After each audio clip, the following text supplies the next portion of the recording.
6 300 142.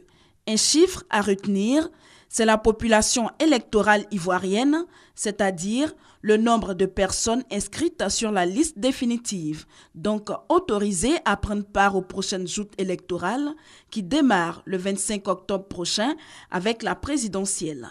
Cette liste comporte 50,40% d'hommes et 49,60% de femmes. Elle sera remise incessamment aux 10 candidats en lice pour la présidentielle, a annoncé le président de la CEI au cours du colloque sur les élections initié en partenariat avec l'ONUCI.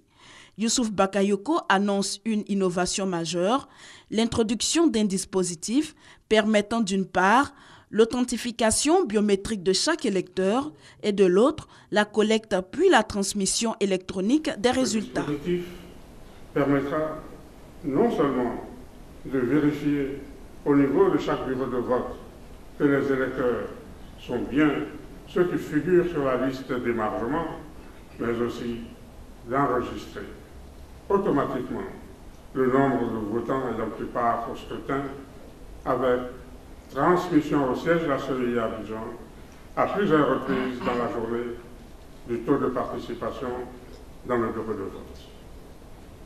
Une fois la journée électorale terminée et après le dépouillement des votes et l'établissement du procès verbal de dépouillement, les données du bureau de vote seront saisies et automatiquement signées électroniquement en utilisant un certificat propre à chaque bureau de vote.